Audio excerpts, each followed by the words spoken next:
Remember that to establish a successful adverse possession claim, you have to show that the adverse possessor physically entered the property and used the property in the way an average true owner under the circumstances would use the property, used it openly and notoriously, used it continuously throughout the statutory period, and used it adversely and under a claim of right, which means that without permission for those states which have adopted the objective standard, and for those states which have adopted a subjective standard, without permission and with a particular state of mind, depending upon whether the jurisdiction has adopted the good faith subjective standard or the bad faith subjective standard. So that's our general adverse possession framework. Now we're going to shift gears and we're going to talk about what happens to this framework when we introduce a slight twist. The adverse possessor doesn't want the true owner's entire property, just a small piece of it. And we refer to this scenario as a minor encroachment on a common boundary. Now, so far, we've met the adverse possessor who's interested in taking someone else's entire property away. But now we're going to meet the adverse possessor who is interested only in claiming title to a smaller portion of someone else's land because they've maybe built something that hangs over or is situated on that smaller portion of land. So let me show you what I mean. Here we have two adjacent plots of land in a residential area with lots of houses owned by different people. One of the plots is owned by our adverse possessor, trying to prove that he's earned the right to own what once belonged to someone else. And the other plot of land is owned by the individual who might lose title to this small portion of his property. So let's say that the adverse possessor has built a small shed, and this shed crosses over into his neighbor's boundary by 15 inches.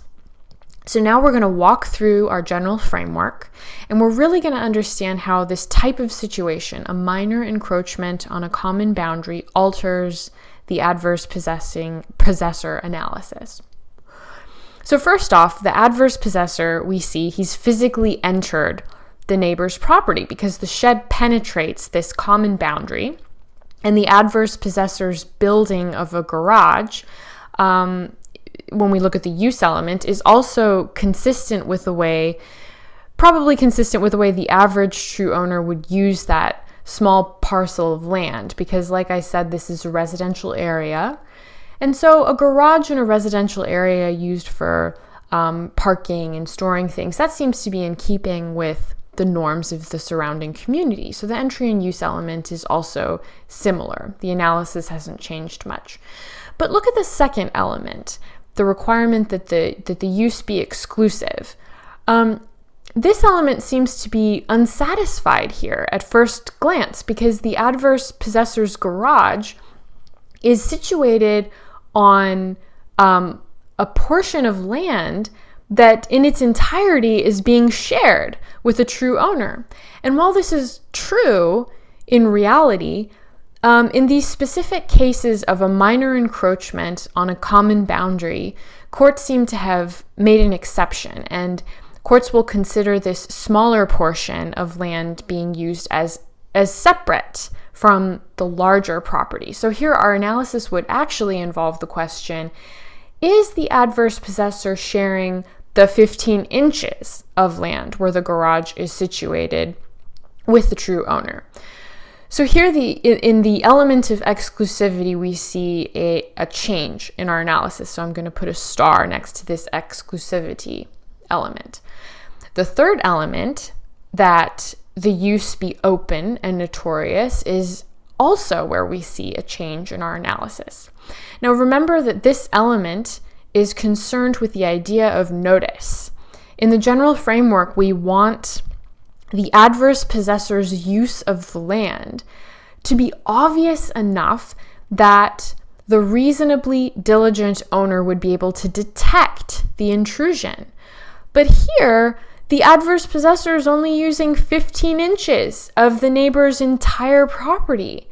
And so we might be concerned that no matter how many times the adverse possessor opens and closes the garage door, parks his car, works on his tool bench, the neighbor, the true owner, may never be able to detect the trespass by virtue of the fact that the encroachment is so small, so minor. So that means we're less comfortable because maybe even the reasonably diligent owner may fail to detect that his or her property rights are at stake. So here, in cases of a minor encroachment on a common boundary, the notice requirement changes from constructive notice, which uses the reasonably diligent owner standard, to actual notice, meaning that we require the adverse possessor to survey the land and directly notify the owner of the adjacent land that their property is being encroached upon. So there's a change in the open and notorious use element, because to live up to the requirement of being reasonably detectable, the adverse possessor now has the burden. The burden shifts, and the adverse possessor has the burden to survey the land and to actually notify the owner. Analysis of the fourth, so there's a change, so I'm going to put a star next to the open and notorious element.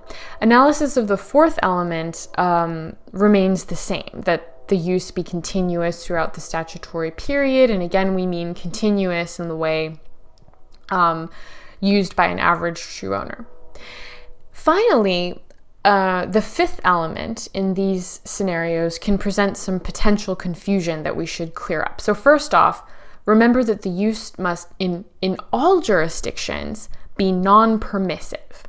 And if the jurisdiction adopts an objective standard, by that we just mean that they've adopted this baseline requirement only, with no additional mental state requirement, only that the use be non-permissive. Excuse me. So the encroachment must have been done without permission. Now, the confusing part, the potential confusing part, is with the subjective standard jurisdictions.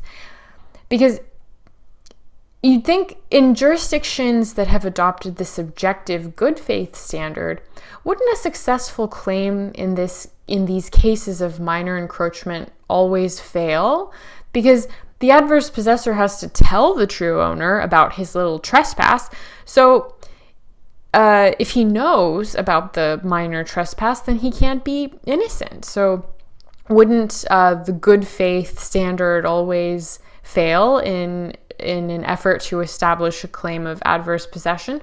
Well, actually, you can imagine a scenario in which the adverse possessor builds the encroaching structure by mistake, not knowing that the 15 inches belong to someone else, building the structure, and then realizing after the fact that he's made a mistake, and only then informs the true owner of his misstep.